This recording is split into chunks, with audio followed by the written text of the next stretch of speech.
Hello, everyone. This is Omar from the Third Rail. How we feeling? How we doing today? What's up? Happy Sunday to you all, man. Just taking it easy, watching the game, chilling like the villain that I am. We're going to talk about a lot of things. Yeah, I'm so happy. So, everybody, what's going on, my brothers and sisters all over the world, from the United States of America to India, to Venezuela, to Argentina, to Mexico, to Egypt, all over the world. I love you all. I thank you all for being subscribers to this channel. If only you guys could press like once in a while. Like, the word like. That's it. That's all I need. That's all I want. Anyway, today we have a special show, man. We want to talk about something. You saw my thumbnail. There's something going on. There's a movement that's going. There's a revolution. There's a revolution in the United States. What I'm talking about is going to be a white revolution. What I mean by white revolution, not white people. What I mean is like a non-violent revolution through the idea of boycotts, protests. Come on, man. Stop doing that. Protests, sit-downs, all that stuff. Let me take this candy off my mouth, drink a cup of water.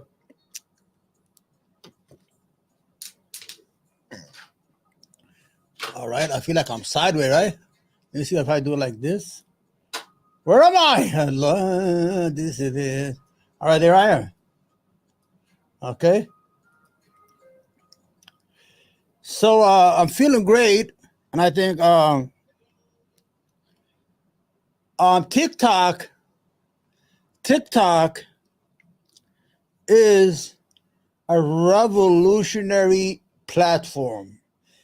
TikTok doesn't have the same gatekeepers as Facebook, Instagram, and to a certain degree, even X. X has a lot of freedom. You can say whatever you want, but there are certain things that Elon Musk will not do that are pro-Palestinian or pro-Gaza. Or he tried to keep a lot of pro-Palestinian accounts out of the mix. You understand? Because he made that visit about a month ago where they made him wear the hat and he went to the Holocaust Museum. You know, he went and kissed the ring, all that stuff. You understand?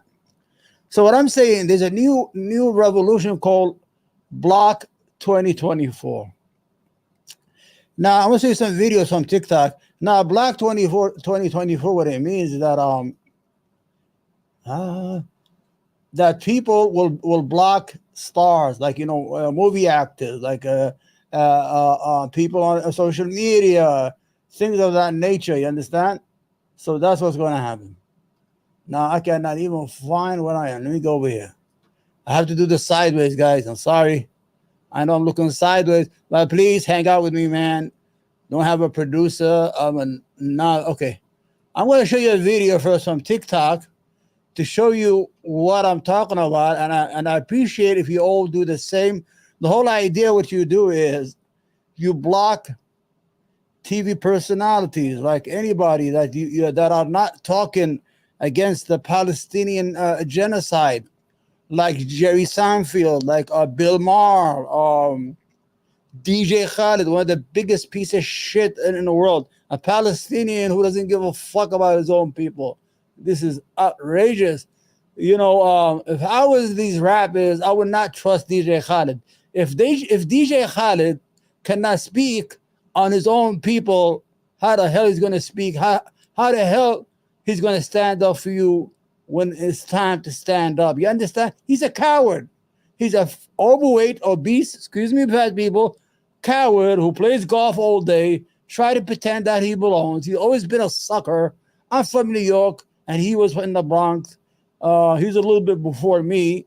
He was a part of the terror squad with Fat Joe, but you always knew he was always the pussy link. He's a, you know what I'm saying, the bitch link. He was not always the tough guy.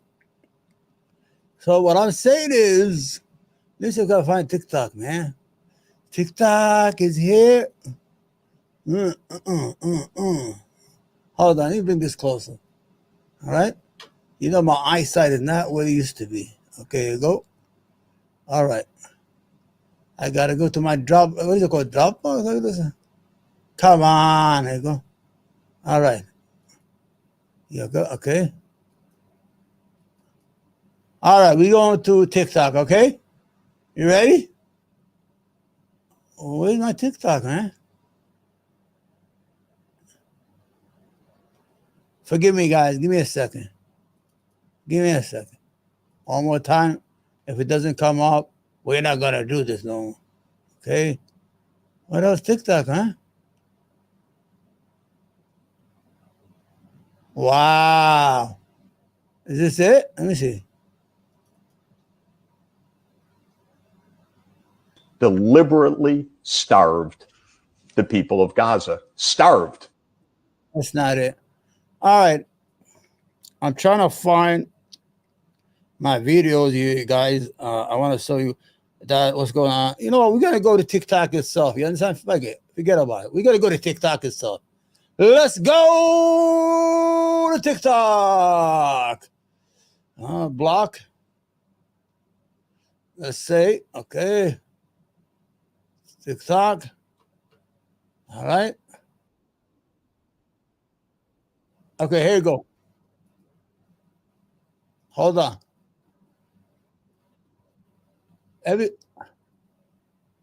There's a war going on over here between these TikTokers. All right, let me just show you first.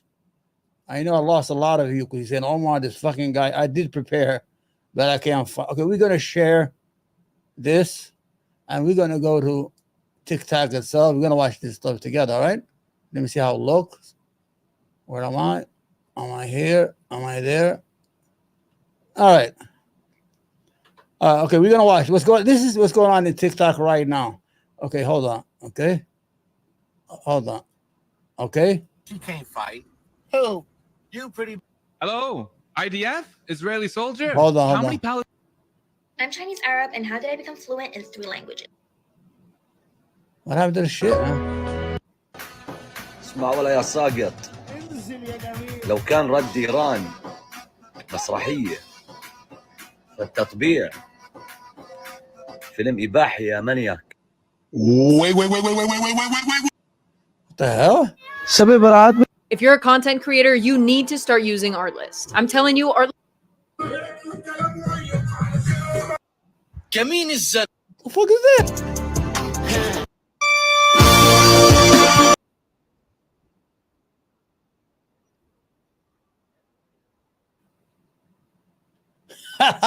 I can't fight it. Why? Yo, I'm not. It's not happening to me, man. Yeah. Anyway, I was watching the basketball game. Today's Sunday. Everybody's relaxed in the United States. Everybody's home, probably, just chilling like they are. TikTok. Oh, here you go. Block 2024. That's why I made a mistake. My memory is like that of a fish. A fish memory? This is all right. Okay. We're going to go here. It's called, hold on. Let me bring this here. All right. Here we go.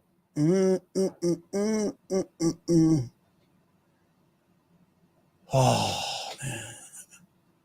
Come on, man. I'm going to break my computer today. Okay. All right. Not it. Okay.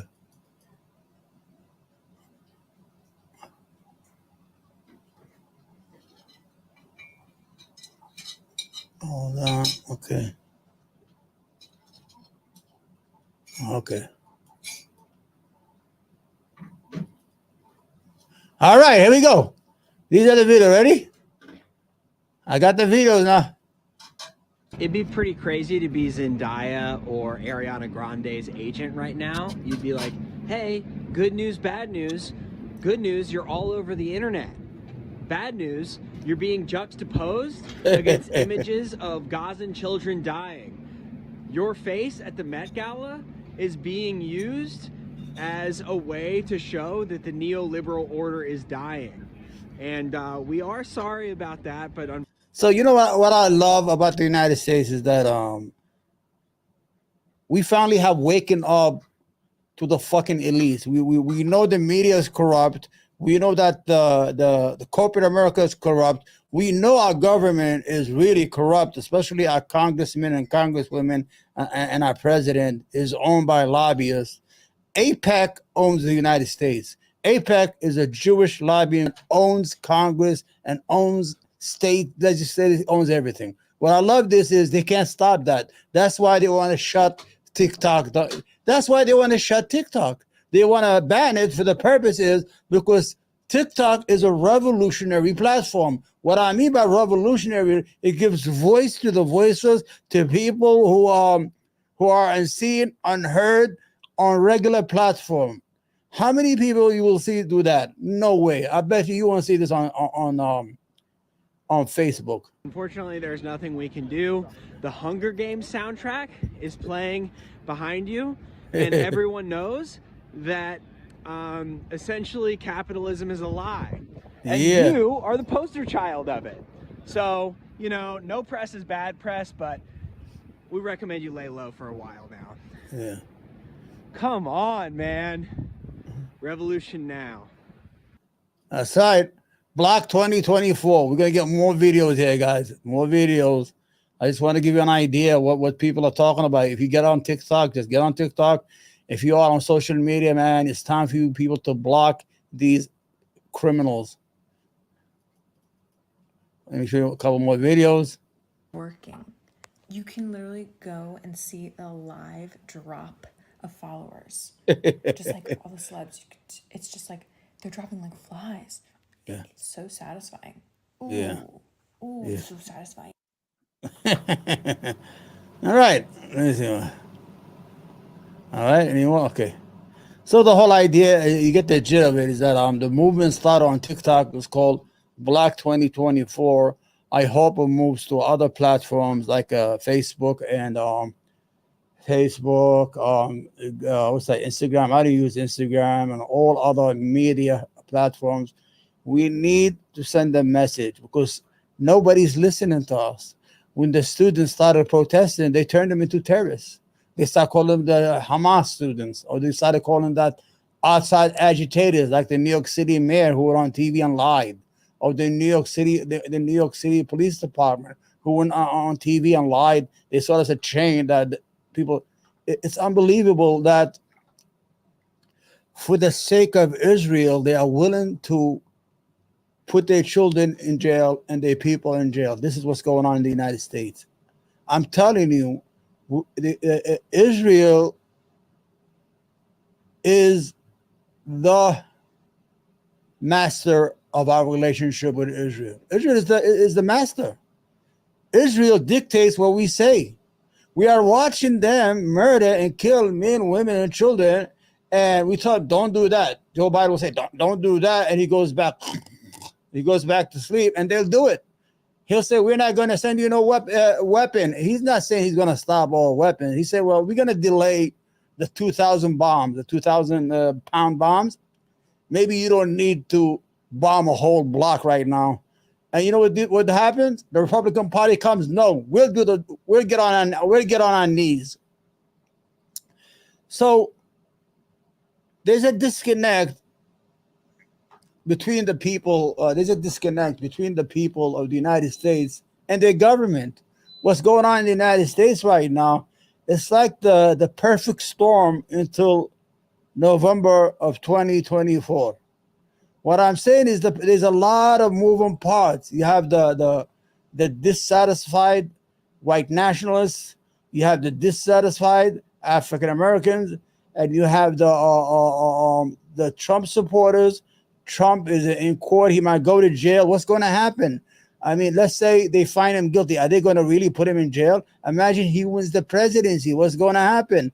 Worst case is he might lose and claim that he was cheated. Then you have all these idiots again destroying cities.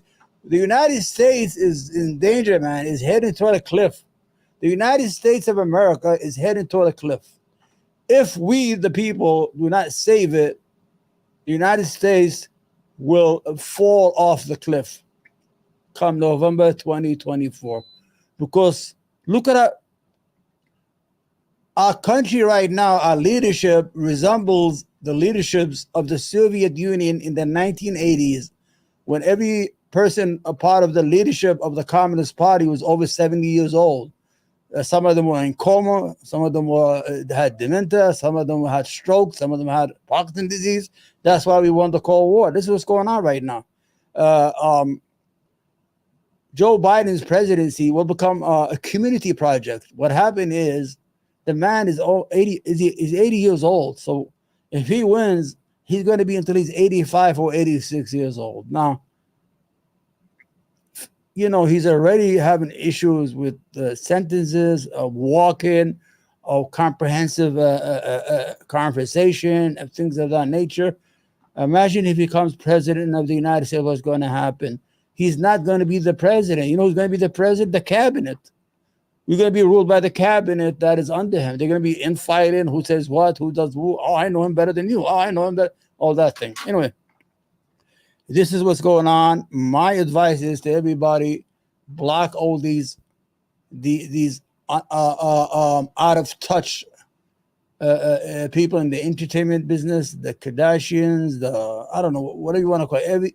These people who could say something or who could do something to change the discourse that's going on toward Gaza and the Palestinian people, but they refuse to do that out of fear of the entertainment business. They might not get a job, or they might lose their job, because that's what they're saying. I remember like a couple of years, China has a face recognition technology. You know what they did? They was using it against the students. They were using an AI to take the images of students so they could use it in the future, not to hire them and get a job. In what fucking world are they thinking? Is this America? That if we disagree with Israel, then we have to be our children or our kids in college have to be scared of getting a job after they graduate because they're honest with their feeling, because they said no to genocide, they said no to war, they said no to the lies. Yeah. Anyway, let's get going today. We got the show. Next. Every time Hillary Clinton is one of the worst politicians in the United States history.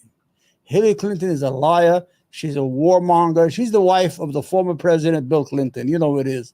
So the whole idea, when she was Secretary of State, she's the one, she's the architect for the destruction of Libya. She said, we came, we saw, and we killed. Look it up. It's on YouTube. So once in a while, she'll come out of her fucking hiding place, whatever she live in a cave. The lady's about 72 years old. She's out of touch. This is what she said on Morning Joe the other day, and then we'll discuss it. You're right. They don't know very much at all about the history. Hold on. They don't know. You're right. They don't know. Yeah, who's right? Who? All right, let's go. That's what's going on. Yeah. Okay, hold on. What happened to my thing, man? Oh, gosh. Oh, there it goes. That it? Yeah. All right. This is Hillary Clinton on Morning Joe. They brought her out, and just listen. Every single thing she says, it's a fucking lie. And these people lie without any shame. They are no longer, either they are out of touch or they think we're stupid. In the age of GBT chat, Google, we could always look to the truthfulness of her statement of her lie. And she's a liar. This is her on Morning Joe. First of all, I have had many conversations, as you have had, with a lot of young people over the last many months now. And you're right. They don't know very much at all about the history of the Middle East, or frankly, about history in many areas of the world, including in our own country.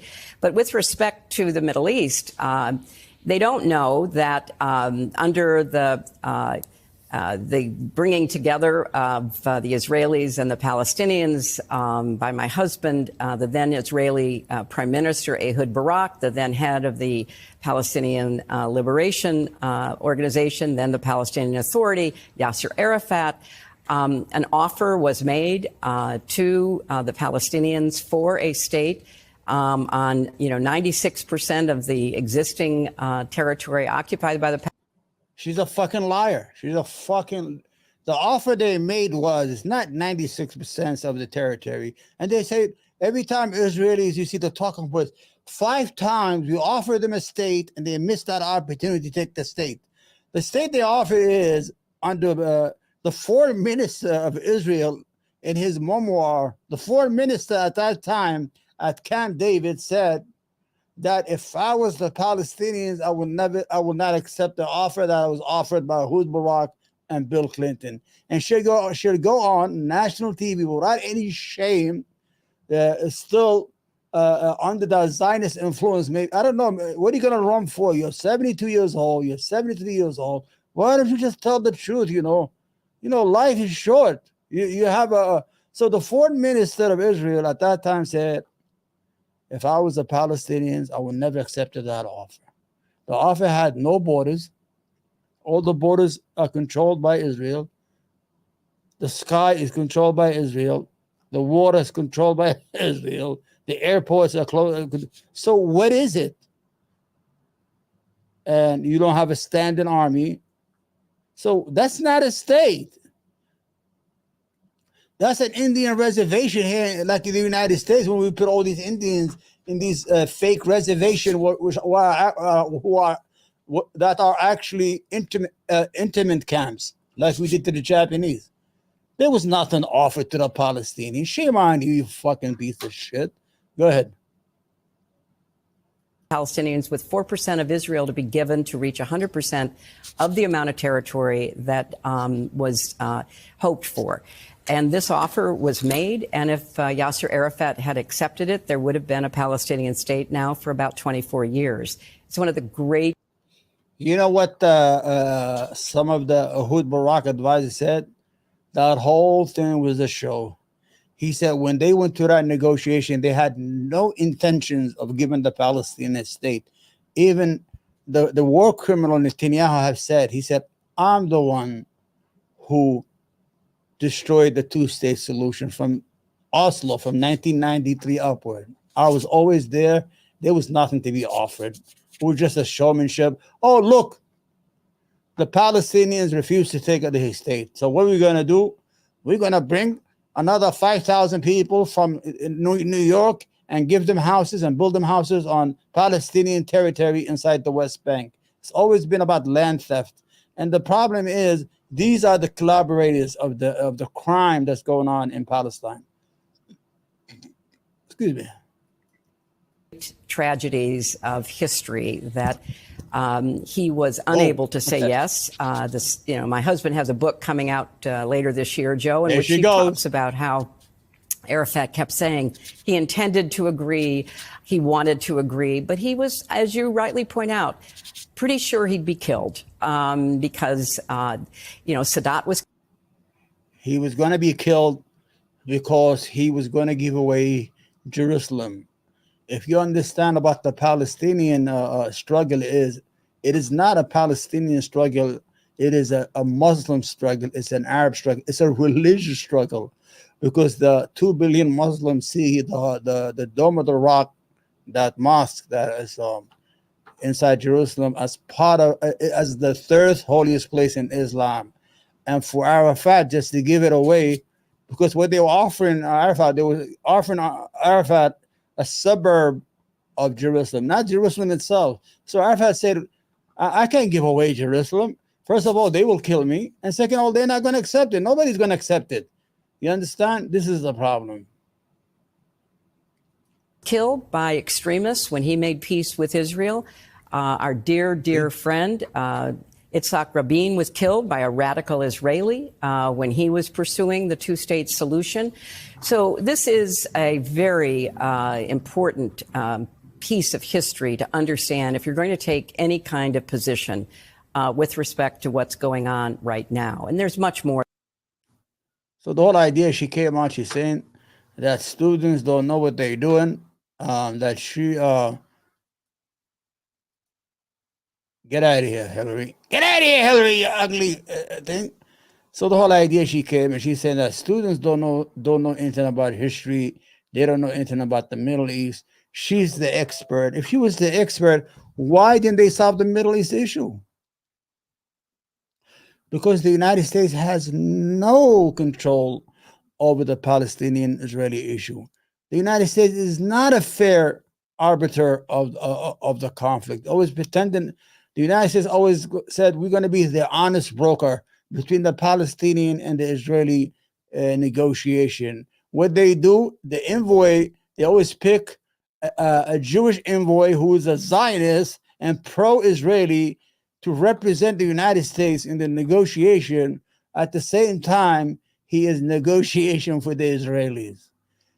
Every way you see in the Middle East, whether as ambassadors or envoys, always Zionists that we put on that do not serve the interests of the United States, but actually serve the interests of Israel. They could call it anti-Semitism trope, but we prove that is a fucking lie. They always do say, well, you can't say you cannot question our loyalty. You don't ask me if I have a Jewish passport, a Jewish state passport. That's an anti-Semitism trope. What did we see? Every single motherfucker is a Zionist. From Amy Schumer, the worst comedian in the world, Jerry Seinfeld, the guy who's like, hey, you know, they're all fucking Zionists. Every single one of them. All the actors, all the comedians who happen to be American Jews, only a few, but the majority of them are pro-Israel, pro-genocide, under the pretense that they are hating Hamas. Now, the question you have to ask yourself, when Israel says, we have to destroy Hamas, okay, let's destroy Hamas. Then what's next? What you understand the whole idea, the presence and the birth of the Hamas movement came in response to the occupation, to the brutal occupation of Palestinian land. So, like Hezbollah was never there. Hezbollah was created or was a reaction to Israel invasion of South Lebanon in 1982, I think, or 1983. South Lebanon is a Shia Muslim. They have relationship with Iran. So what started as a ragtag resistance of Shia Muslims and Lebanese Muslims in South Lebanon, by 1985, Iran said, hey, we got guys there who are willing to fight for us. They gave them weapons. They trained them. Now Hezbollah is a strong motherfucking military. And Israel has this idea they're going to go to war after Rafah with Hezbollah in Lebanon, in Lebanon. We know they're going to destroy the capital of Lebanon, but they're going to meet some fierce resistance. So to get back to our point is, so what's the offer here? Let's say we convince Hamas to leave Gaza. We said, listen, guys, you can't stay there. Everybody, we got to put you on a plane and take you to Yemen or Iran, wherever you want to go. But you cannot. What are you going to do after that? Are you going to give the Palestinian their state? Or are you going to continue to have them under occupation and build houses and land on their land? This is the problem.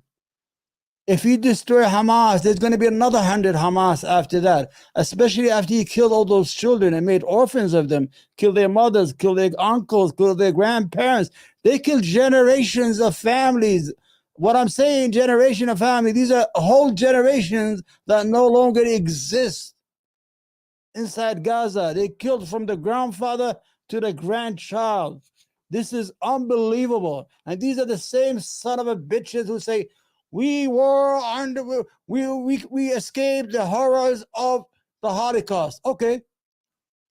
If you have escaped a traumatic incident in your history that happened in Europe, that the Palestinian had nothing to do with it, why are you treating the Palestinian the same way the Nazis treated you?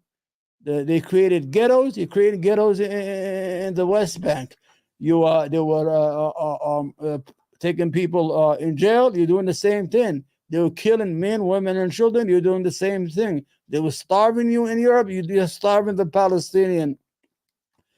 It looks like what you're doing, what was done to you, doing to the Palestinians. The Palestinians never hurt you. They didn't have no concentration camp. As a matter of fact, the Palestinians accepted the Jewish refugees that came in the 1930s. I'm going to tell you a story I said it before. Some Palestinians they let people, if they have an extra floor, they let these Jewish refugees sleep in the second floor until they get their life together inside Palestine. When the 1948 happened, you know what happened? Those same people kicked the Palestinian people out of their homes and took it. Fucking ungrateful motherfuckers, all of them. I don't trust any Israelis, especially the Zionist ones. I don't trust them. They lie. They lie like they breathe. You see how I'm breathing right now? The Israeli lie like that. They lie more than they breathe. That's what they do. You understand? Let's go. All right, we got this. Let me see. Let me give you a great example. The control. Right, and then present. So. Okay. This is the boat. Let me drink a cup of water. I want to show you how controlled that the Zionists and the ADL and the AIPAC and all the Jewish Zionist organization have control over the media of the United States. This is MSNBC. They did a small segment, which was the first time they were honest. And they had to apologize for being right after they put. Watch this segment with me, please. This is unbelievable. Yeah, I like to put it like this. Okay, this is MSNBC. They put a segment on. The segment was on how little by little the Zionist Jews were taking Palestinians' land inside Palestine. Look, please pay attention. All right, hold A bit on. of history to remember. If you look at the map, we have a map that shows historically the areas that used to be Palestine in 1946, and then the UN plan there, and then as it shrunk down to basically Gaza and the West Bank, right? And then present. So what does that show you? You see, in the beginning, it was all green in 1946. In 1947, all that yellow became Israeli. In 1949 to 1967, they took more.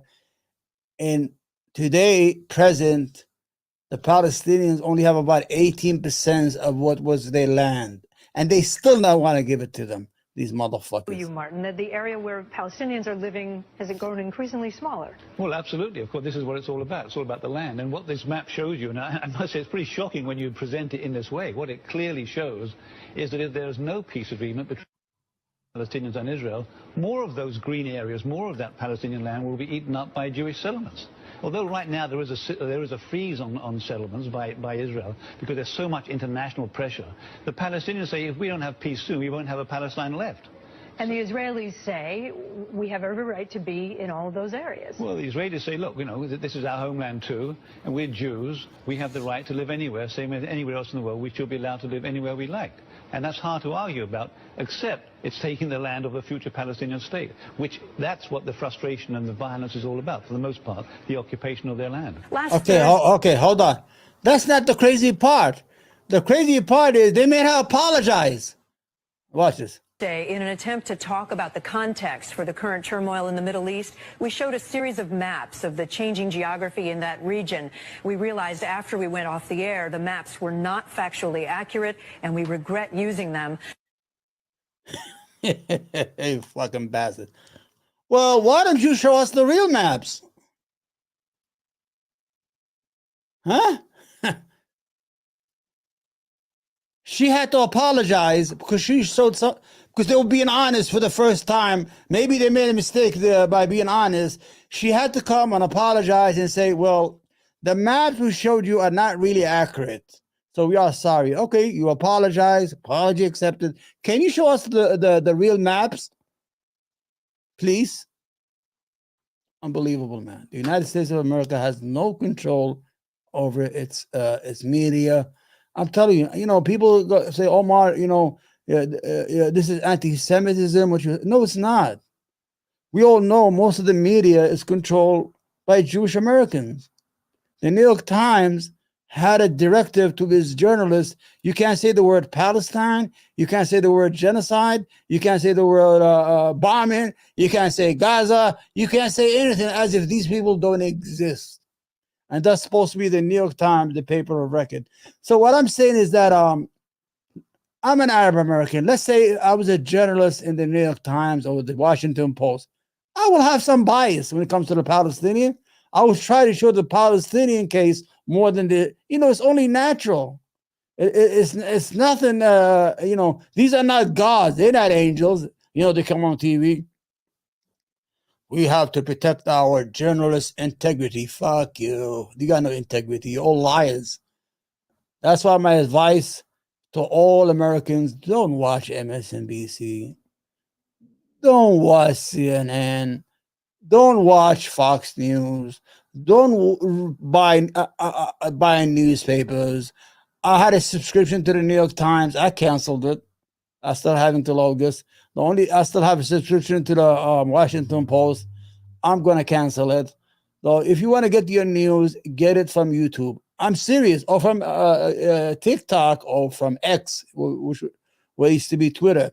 You will get more independent media like the Majority Report, like the Young Turks, even right-wing media, though they are a little fucking loony, they still give you some form of news. If I put on my TV right now and watch MSNBC, there's a 99% out of 100 that it would be about Donald Trump. You understand? It has become embarrassing. Let's go to the next segment. All right, this is embarrassing. All right. Hold on, Vivek, you fucking idiot. Hold on. At least a live All right. form. All right. Vivek, was it Vivek Ramaswamy, or what's his name? I don't know. Vivek, let me see. You know, my memory is short. He was Vivek Ramaswamy. Vivek Ramaswamy is an Indian American who was born in the United States. He made his money in Wall Street. Even the money he made was under some suspicion that he did a trick. He did a buy and bust stock, but that's not our problem today. He ran for a president. Somebody one time asked me here for the first time, do you think he has a chance of winning? I said, no. America is not ready for an Indian president. America is not ready for a Spanish president. You have to understand the dynamics in this country. Obama was correct. You're going to say, how about Obama? Obama is half white. You could, the blacks could say, well, he was the first black president. The whites could say, well, he was a white president because he was half white. And he has a good charisma. He knows how to talk. And it was a moment in history when people wanted to give that opportunity, when the United States wanted to say, see, we're not racist. See, we got a black president. And you know what? He was one of the worst presidents to me. Barack Obama was old talk. He's a good speech talker. He talks a good game, no action. Under his leadership, the Arab Spring went to waste. He never protected these new nations, these new democracies, and one by one, they fell apart while he was watching under his watch. He killed a lot of people with their drones. Forget about it. So our friend here, Vivek, if I'm saying it, or Vivek, if I'm saying it right, is he came out swinging. We're going to abolish the what do you call it? We're going to abolish the board, the Department of Education. We're going to abolish the Department of Energy. I'm going to fire 75% of the federal government. Shut the fuck up. You're not going to be president. So what he did is he's been talking nationalism. You're not a nationalist. America cannot have a nationalist. America could have patriots. The United States of America cannot have nationalism because we are different nationalities. When you have whose nationalism are you talking about? Is it the Irish Americans, the German Americans, the Jewish Americans, the Hispanic Americans, Arab Americans, Indian Americans? So we have something that is better. It's called patriotism. You are a patriot. You love your country, but nationalism always breeds hate. Oh, you are better than other people. So he's in for that. So he dug into that crowd. He tried to take Donald Trump's followers. But what I'm going to show you here, let me see. I think of the whole thing. Let's watch it. He invites this idiot. Her name is Coulter. And that's why I brought on today somebody who I think has some thoughtful perspectives on the future direction of our country, of our conservative movement, and on this question of nationalism and national identity. Somebody who I've been fascinated by for a long time and have interacted with on social media. But for the first time, we're having at least a live form conversation in the offline sense of it. It's Ann Coulter. So, Ann, thanks for coming on, and I'm looking forward to our conversation today. All right. Me too. Thanks for having me. That was a fantastic opening monologue. I too am a fan of yours. I'm going to make a point of disagreeing with you so that it will be fun. You are so bright and articulate, and I guess I can call you articulate since you're not an American black. You see that smirk? When she said, I'm going to call you smart and articulate because you're not American black, so you're not going to offend, he laughed. But wait, he's going to get his medicine. Wait. This bitch is evil. She's an evil bitch. Good. I'm going to break the mic by this time the show's over. Can't say that about them. That's derogatory. And that was a great opening segment. Lots of things to talk about there. Oh, and I agreed with many, many things you said during, in fact, probably more than most other candidates when you were running for president. But I still would not have voted for you because you're an Indian. Well, you see that? He's sitting there like a fucking piece of shit that he is. I will fucking cut her off. I will talk. He never said anything back to her. He's like, well, let's have a discussion here. And, they're not going to accept you. People like her are evil. Ann Coulter is a racist bitch. In the 2000s, he used to say any Arab or Muslim who walks around with a camera should be arrested right away.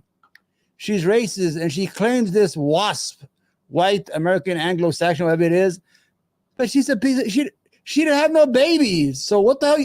She never got married. She's 62 years old. So if you love this race, the so-called pure race, the white race, why didn't you produce children to keep it from being replaced? So the whole idea is she's a phony piece of shit, and he is. And I got upset. Get back to that. So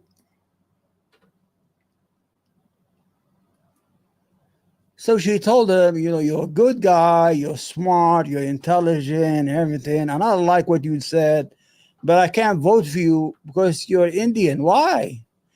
He's a born American. He was born here in the United States. He's an Indian American. What's the difference between you and him? What makes you superior? This is a divisive, skeletal bitch. That's what she is. She's a divisive, skeletal bitch. And he's a bigger bitch because he's the kind of person who's attaching himself to a segment of our population that doesn't like him. And he thinks he could outsmart them. Even if they smile at you, if they laugh with you, they don't really going to accept you. Understand? The only people going to accept you is the mainstream Americans. That's all. You have to be honest. This is the same guy who said, if somebody who has legal status like a green card had a baby, their children should not be citizens. So how the fuck do you become a citizen? Your parents were not American citizen. You should not be able to vote until you're 25 years old. You mean you're gonna try to disfranchise about 20, 30 million Americans from voting? Who are you? He had bad ideas. He's stupid, and he got a good taste of his own medicine. Ann Coulter is a garbage. She does not represent white America, or she doesn't represent anybody because she got a fucking brain of a bird.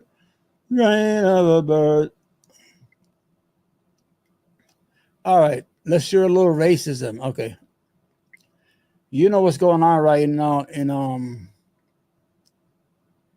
England or Britain? Is this it? In Britain, in Britain, yeah, right here. In Britain, wait. Very worried. I think we could be. Okay. I don't know a lot what's going on in England. GP is called Great. This channel is the equivalent of Fox News. It's like a right-wing channel in Britain or in England.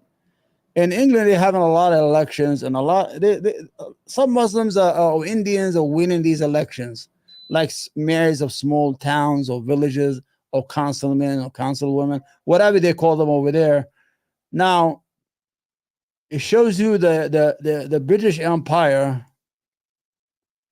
who one time I said or heard that it is the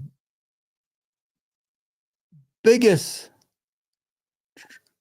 it was the biggest tragedy in human history. The British Empire was the biggest tragedy in human history by colonizing third world country, taking their wealth, their money, creating borders where borders did not exist, pitting one country against the other. This is a fucking evil piece of shit island. Now, all of a sudden, you have Muslims who happen to be there by accident because you are colonizing their countries and they were born and you gave them citizenship. Now their children or their grandchildren are winning. The first generation or second winning election. This is how they talk about them. Alison, should we be worried about Keir Starmer being prepared to embrace sectarianism? Yeah, I think we should be very worried. I think we could be looking at the gradual Islamification of our country. We do not want a bunch of Muslim councillors dictating British foreign policy. That's a basic fact. And what we saw, as you said, lots of local elections, Muslims cross with Labour for Starmer not taking a more anti-Israeli line, defect to the Greens. Remember, see, these are the Zionist whores, man. These people are owned by Zionism. She doesn't want any Muslim councillors dictating British foreign policy. but aren't they citizens of Britain, of Great Britain? And imagine if she said the same thing about British Jews. She will be deported to Africa before she'll be able to finish what she's saying right now. It's a double standard, but who cares? I mean, Islamophobia, I don't believe in that stuff. I mean, if you hate me, fuck you. I think it's a lovely fact, Patrick, that all the hardline Muslims are in the Green Party, plus the trans women. So we're very much looking forward to that party conference, aren't we? Oh, yeah, absolutely. Should be a meeting of minds. But I'll be there, by the way. But basically, So she's saying that transgender women are in the Green Party, and the Muslims are in the Green Party. And since they're Muslims, you know what I'm saying, they're not going to agree with each other. So you could say that they are racist and transphobic and homophobic. Okay, we agree. Shut the fuck up, Walter. I want to see that with my own eyes. You'll be in there. But this guy... I'm not sure you'll be allowed in, Patrick. I predict you'll be banned. This guy, Moffin Ali, wins East Leeds, where people are concerned about what people are concerned about in every local area in the country. Potholes, planning permission, dustbin collection. But no, Mr Ali wins, shouts Allahu Akbar, God is great, and then says this win is for Gaza. Do the people of Leeds think Rafa might be the tennis player? They certainly don't know where it is in the Gaza Strip. So, yes, I'm very, very worried. And I think Starmer has said, this is like Hilary Clinton. She's underestimating the knowledge of British people. British people are very knowledgeable. They're not like American people. They're not like us. The American, before the Gaza, we were not me, I know. We were the dumbest people when it comes to foreign policy. We don't care about foreign policy. That's why our government does all these wars without our permission. Because the average American does not care what happens outside his border. They just want to pay their mortgage, pay their car mortgage, watch their favorite team play, the playoff, like I'm watching later on, the basketball games. That's about it.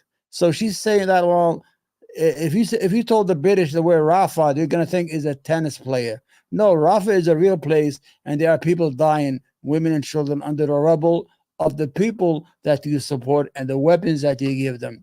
Because you piece of shit gave somebody's land away. we must regain trust. What does that mean? Bending to the will of people who are using now their voting muscle to affect us. All right, go fuck yourself. Bending the will. Your prime minister is Indian. I don't know. What's the difference between an Indian Muslim and an Indian Hindu? I mean, I don't know, man. These people are fucking racist, man. That's all it is. Racism, Islamophobia. So that was it. I have now one more. What time is it? I have time. Okay. Bill Maher. Bill Maher is a comedian. He has this show called Real Time on HBO Max, and all of a sudden, he has become this. I know it all. I call out liberals, and I call out right wings, and I call out everybody. And he's actually a grifter. What he did is his fan base was losing his fan base. He went on Joe Rogan's show. He got audience captured by Joe Rogan, because if you go to Joe Rogan, you're gonna pick up 2 million followers right away. So that gave him a bump in his ratings.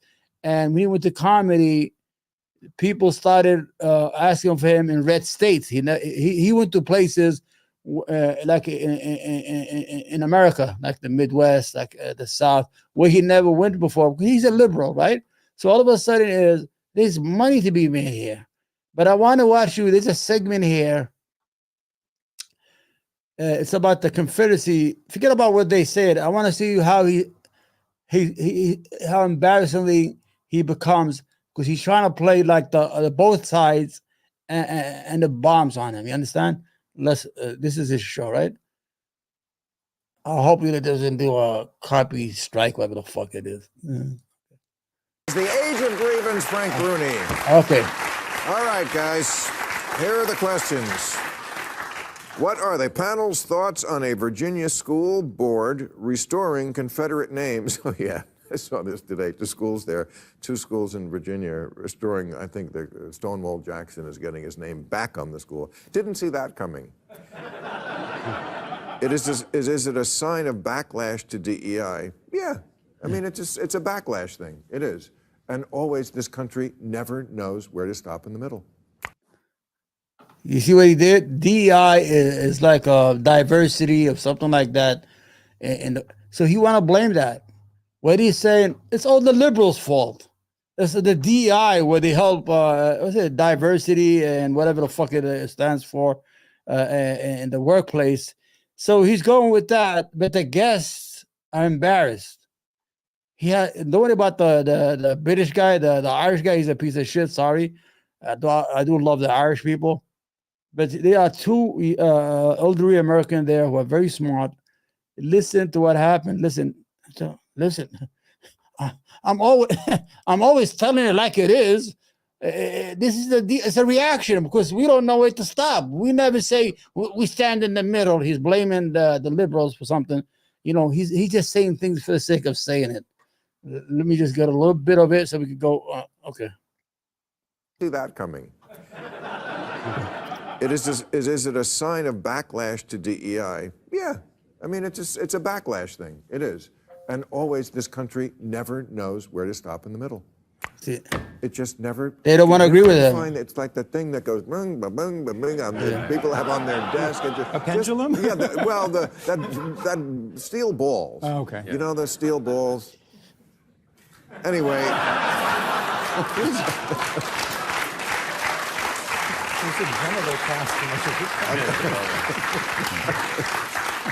So what do you think about it, panel?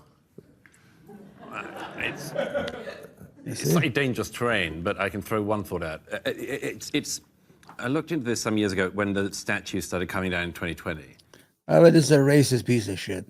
And there are some places where I think there was like very weird overreach, and I can understand some places where some locals might have like got resentful about that. If you go to Monument Avenue in Richmond, there are no monuments. It's just an avenue with a lot of like stone bases on which you could put a statue at some point, but there aren't. If you're into plinths, it's a great place. It's a lovely place. And in fact, the only statue that is still there is what's his name? Arthur Ashe, the tennis player. Arthur Ashe? Yeah. So there's a big statue of him. It's the only one still standing, and he's got a child kneeling there with a book, and he's got the tennis racket up. And unfortunately, it looks like he's about to beat the child. But it's just. But I can.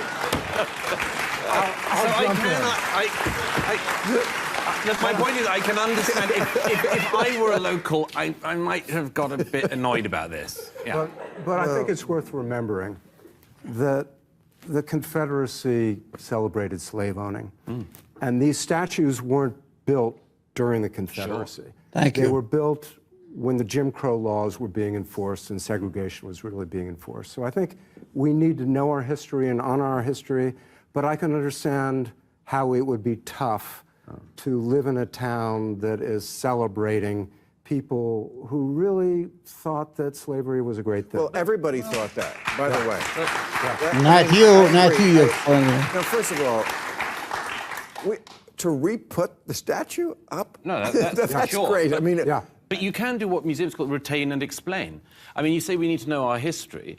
How are people going to know their history if there's no statues representing anything that happened except for one side? I mean, in most countries, like France, for instance... Okay, if you want to put statues, let's say if Germany put statues of Goebbels and Hitler, we want to learn our history? Slavery was a fucking evil institution in the United States. You cannot compare it even to the Russian Revolution.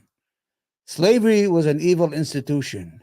And Jim Crow was a terrorist movement that terrorized and lynched black people in order to get the ethnically cleanse them from the South and send them to the north in the United States.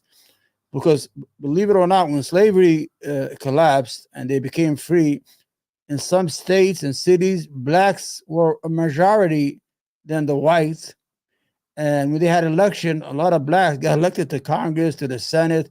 So when they saw that, it came a part of a political power. And the whole idea was to terrorize them and ethnically cleanse them, like what the Jews are doing in Israel right now, the Jewish state. They're ethnically cleansing the Palestinians, trying to get rid of them out of Gaza and all these areas, so they will have a Jewish majority. Let's finish this. Said in 2020, the president himself said, we will take down no statues, we need to know all of our history. And that's In to the Soviet explain Union, it. should they have kept the statues of Marx and Lenin Well, of course, up there are places. after Yes, Russia became a republic? They did. I've been to them. There are lots of the... Though I like the other guy's first statement, but there's no comparison. Slavery, an institution of 400 years of owning human beings, selling them as products, is not the same thing as having a communist country that was a dictatorship. You understand? But people were still free, and people were still they own their own agency. Blacks did not have any agency during the institution of slavery. Imagine you have a wife and you have 2, maybe 3, 5, 6 children, and the slave master, whatever, the owner, decide he needs some extra income, he'll sell your kid to another state that you will never see again. Imagine that. Fuck. Ooh, I cannot even fathom that. You understand? And these people,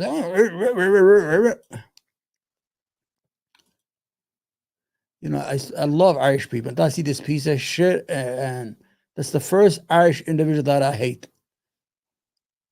Former Soviet republics put all the statues in a park, for instance, where you could then go Or a to look at them. And museum. that's A museum would be great. Right, it is. But a lot of the statues we're talking about are not explanations, they're venerations. Sure, they're yeah, celebrations. Exactly. And if they're celebrating, as you just spoke so eloquently to, if they're celebrating things like slavery and the Confederacy, then I think it's worth having a conversation about whether they belong. And they were traitors. And they were Now, you see this phony piece of shit? And they were traitors. Now they're traitors, right? Before, he was trying to blame the black program, the what's it called, diversity, blah, blah, blah, whatever, this program they have for minorities.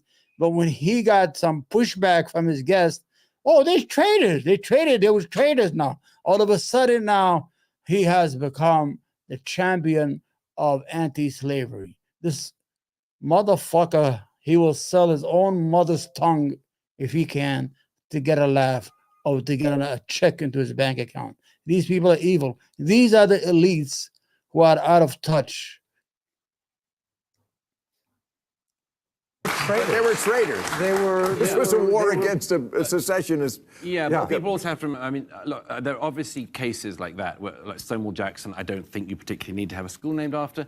But, you know, don't forget in 2020, this rampage went all the way through to any high school named after Thomas Jefferson. Right. Well, so there's a logic, right. and it can get out of hand. But And it got out of hand very fast. You were talking about what might happen with the Trump administration. I hope that we're not going to have in Monument Valley the January 6th insurrectionists. And what was the guy with the horns? You know, statues. You see how out of place he is, Bill Maher, that fucking Islam. He hates Muslims and Arabs. He hates them. He hates Palestinians. You see how out of touch when he got pushback from these people? Now, these are real human beings. They're like, oh, well, listen, we have integrity here. We're on your show, but we're not going to co-sign your bullshit that you're going to blame this on DEI. Let me see what the fuck this DEI stands for. DEI stands for diversity, equality, and inclusion. He was trying to blame it on that program. When he got pushed back, all of a sudden, oh, they traitors. They were secessionists. They were bad people. Then he had a come to Jesus moment. Fucking piece of shit. Of those rebels, I could see. But he will get them out of jail. Absolutely. Yeah, absolutely. He will pardon them. But I mean, again, on this slavery thing, don't put up statues of traitors who supported slavery, but also teach kids the truth. Yeah. Slavery was a horrible thing that everybody in the world did, including people of color in other parts of the world. It's all through the Bible, every civilization. So you see, well, we gotta teach our kids about slavery, but everybody did it. So it was normal. Even people of color had colored slaves. This fucking evil piece of shit did it. They didn't even think it was wrong. There's no laws against it in the Bible. There's a lot of laws about it, and nobody ever goes, oh, maybe we should just not do it. And he's a fucking Frank Rooney. And he's a fucking atheist. All of a sudden, he's using the Bible as a go-to. He's an atheist. Yeah, my generation ruined the world, but they always take the money. I noticed that. Does the junk food, this is for you, Eric, does the junk food that Americans eat contribute to the decline? All right, I have nothing to say. Bill Maher is a piece of shit. He's a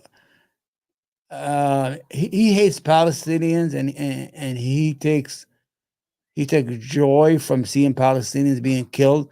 You got to understand, he has an Israeli citizenship. You know that, right? Bill Maher is half Jewish. His mother is Jewish, and according to Jewish law, he is Jewish. And I'm willing to bet anything I have that he has an Israeli passport. You should see when you have Netanyahu, how he blushes in front of him like a baby saw his father. He's got everybody has an agenda. I have an agenda here. I'm pro-Palestinian. I want Palestinians to get their independence. A matter of fact, before I wanted the two-state solution, not only one state solution for Jews and Palestinians to live together under a constitutional state with equal rights between the river and the sea. Jews, Christians, and Palestinians should live under the Palestinian state. Israel has no right to exist after what they did right now. All the crimes and the criminal they just did, and the horror and the Holocaust and the murder and killing, they shouldn't have the right to exist. This is an evil state. You understand? They don't have the right to exist anymore. Before that, I said, two-state solution. When I saw that, these people have something else in mind. They don't want a state solution. They don't want the Jewish state doesn't want a two-state solution. They want a final solution. They want to get rid of the Palestinians. And now, as a reminder, I want to have this on record. As of today, I don't know, what is it, May 12th? The port that the United States is building to bring in food will be used to migrate Palestinians out of Gaza to some European countries or to Africa, wherever. They're going to give them like money, 100,000, or they're going to give them a lot of money to leave. And you'll see this will happen. And I want you to hold that as a record. Okay. I don't know who I have. What's this? Is this the same thing I had before? Some wonder why the. Okay. That's about TikTok. We saw that last week, right? All right.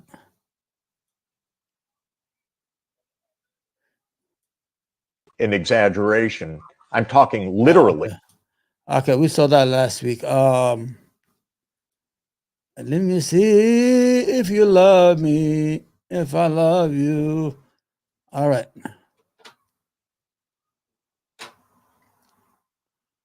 Let me go see my videos, because I do a lot of videos, but sometimes I just don't use all of them because I don't know how to set them up in sequences. You could say, let me put on the air condition. You know what's so strange about this? Hold on.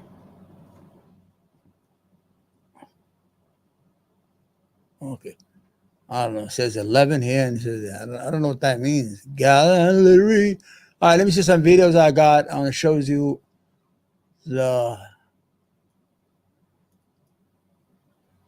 how out of touch we have become in the United States. Let me see what we have here. Oh, I didn't see it. I didn't do it. Heated Israeli. Hamas accepts.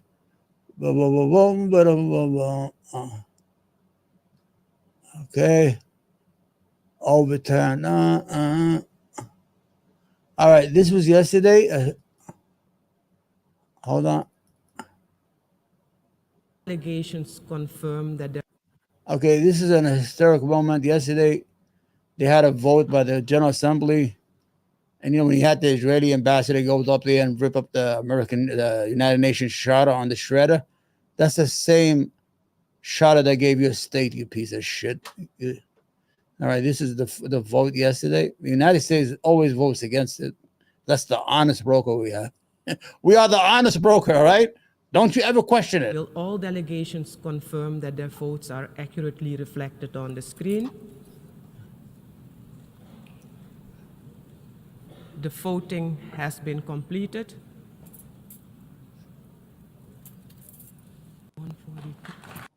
Okay.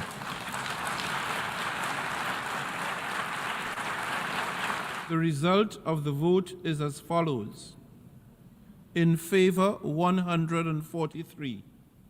Against, 9. Abstentions, 25. Draft Resolution A/ES10/L30/Rev1 is adopted. All right.